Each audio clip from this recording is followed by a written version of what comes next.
In this question, two balls are dropped from the top of a cliff at a time interval delta t is equal to 2 seconds.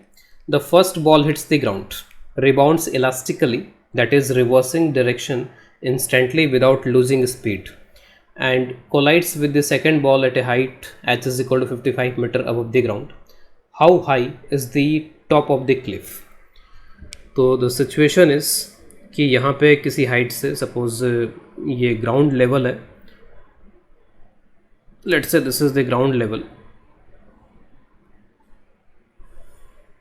तो ये ground level है और किसी height से दो balls को drop किया जाता है 1 by 1. दूसरे को ड्रॉप करने में 2 सेकेंड का इंटरवल दिया जाता है.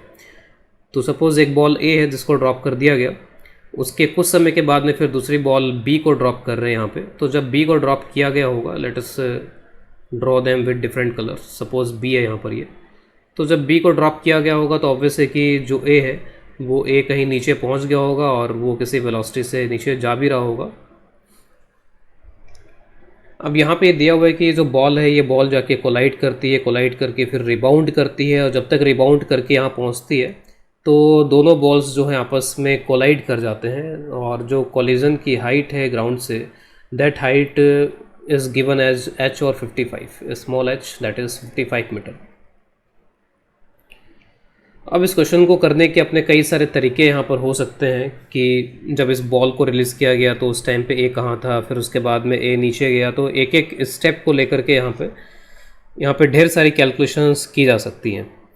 लेकिन थोड़ा सा अगर यहाँ पे सोचा जाए इसमें तो कैलकुलेशन को आसान बनाया जा सकता है, क्योंकि कैलकुलेशन अब इतनी आसान नहीं होंगी अगर मैं एक एक स्टेप लेके चलूँ कि जिस समय ये यहाँ था तो वो कहाँ पे था, जब ये ग्राउंड पे था तो ये कहाँ पे था. वो सारी कैलकुलेशंस से अगर हम थोड़ा सा बचना चाहें तो थोड़ा सा हमें यहाँ पे सोचना पड़ेगा कि हो क्या रहा है इसके अंदर. तो एक चीज़ यहाँ पर ये है कि दोनों ही बॉल को ड्रॉप किया गया, both the balls are dropped. किसी सपोज कैपिटल एच हाइट से ड्रॉप किया गया, जो एच हमें यहाँ पे निकालना भी है वैसे तो यहाँ पे.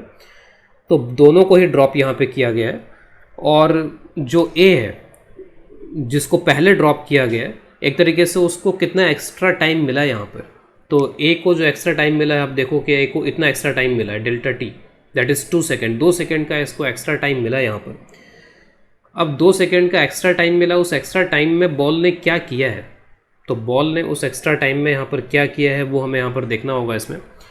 तो जैसे बी है तो बी इतना गिरता है यहाँ पर, इसमें बी इतना डिस्टेंस ट्रैवल करता है, इतनी हाइट ट्रैवल करता है यहाँ पर. इसमें ए ने भी इतना तो किया ही है यहाँ पर, तो ए ने भी यहाँ पर इतना किया, लेकिन ए ने एक्स्ट्रा क्या किया है जिसके वजह से ए को एक्स्ट्रा टाइम यहाँ पर लगा है. 2 सेकेंड उसने ज़्यादा ले रखे यहाँ पे. उस 2 सेकेंड में उसने एक्स्ट्रा यहाँ पर क्या किया है, तो मैं इसी को, ये जो हाइट है इसी हाइट को एक बार यहाँ पर रेफरेंस ले लेता हूँ, जो कि ग्राउंड से 55 मीटर की हाइट पर है यहाँ पर. तो मेरा कहना यहाँ पर है कि इस हाइट को बी ने भी कवर किया है, यानी कि यहाँ से यहाँ तक की जो डाउनवर्ड मोशन है ये डाउनवर्ड मोशन बी ने भी किया है, ये डाउनवर्ड मोशन ए ने भी किया है. तो ऑब्वियस है कि दोनों ने सेम टाइम लिया होगा ये डाउनवर्ड मोशन करने के लिए, क्योंकि दोनों को ही ड्रॉप किया गया था यहाँ पर इसमें. लेकिन ए ने कुछ एक्स्ट्रा किया है. ए ने क्या किया है, ए जो है 55 के लेवल से नीचे गया और 55 के लेवल से ऊपर आया. ये काम ए ने एक्स्ट्रा किया है. तो अगर मैं दोनों के पाथ मैप बनाऊँ यहाँ पर, दोनों का पाथ मैप यहाँ पे क्या है, तो अगर मैं बी का पाथ मैप बनाऊँ तो बी का पाथ मैप इतना ही है, this is the path map of B. वो यहाँ से यहाँ तक गिर गया सिर्फ. ए ने क्या क्या किया, तो ए यहाँ तक गया, उसके बाद फिर वो यहाँ तक आया यहाँ पर इसमें. तो ऑब्वियस है अगर आप दोनों को कंपेयर करो तो इस टाइम को तो आप हटा ही दो, ये तो दोनों को बराबर ही लगा होगा ये टाइम. तो ये टाइम तो गया यहाँ से, ये तो दोनों के लिए बराबर ही है. ये जो है वो एक्स्ट्रा है, उसी को मैं यहाँ पर दिखाने की कोशिश कर रहा हूँ कि दिस इज़ द एक्स्ट्रा. और ये जो एक्स्ट्रा है कितना एक्स्ट्रा टाइम कंज्यूम कर रहा है ए का, दैट इज़ 2 सेकेंड. अब क्योंकि हमें पता है कि जो पाथ होते हैं बड़े सिमेट्रिक होते हैं और जिस स्पीड से गया था यहाँ पे क्योंकि सपोज अगर मान लीजिए उसका जो कॉलिजन है अगर वो v से होता है तो v से ही ऊपर आ रहा है यहाँ पे. इस v को मैं u अज्यूम कर लेता हूँ, तो सपोज वो u से ही ऊपर आ रहा है यहाँ पे.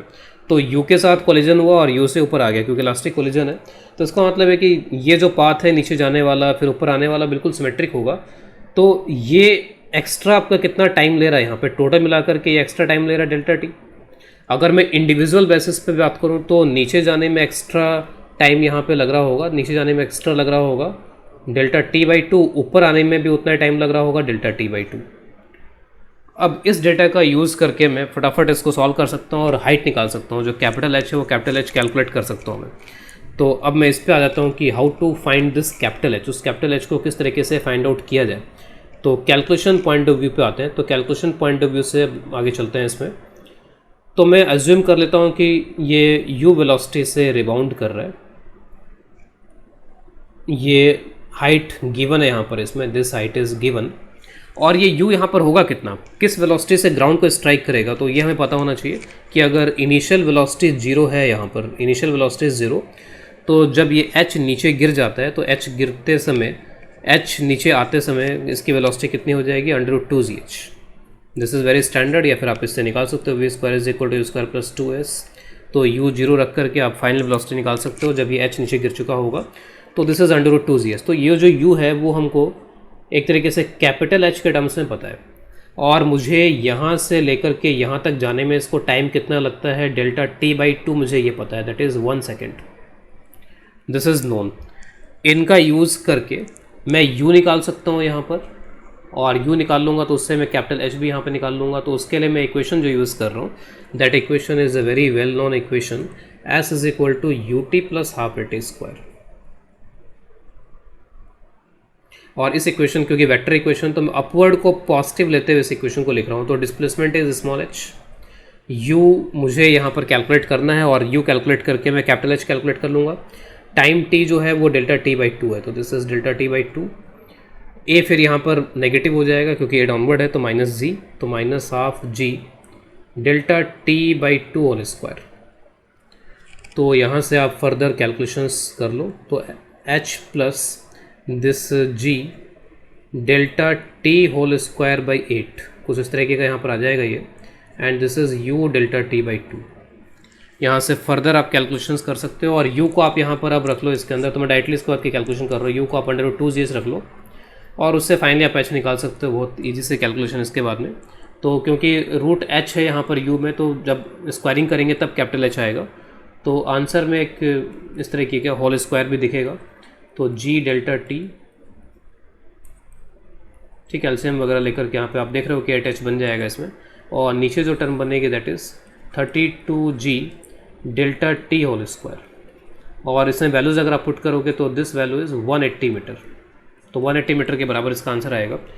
अगर हम वेरिएबल्स में कर रहे हैं तो फिर भी थोड़ा सा यहाँ पर हल्की सी कैलकुलेशन या फिर इस तरीके का अलजेब्रिक एक्सप्रेशंस हमें सॉल्व करने होंगे।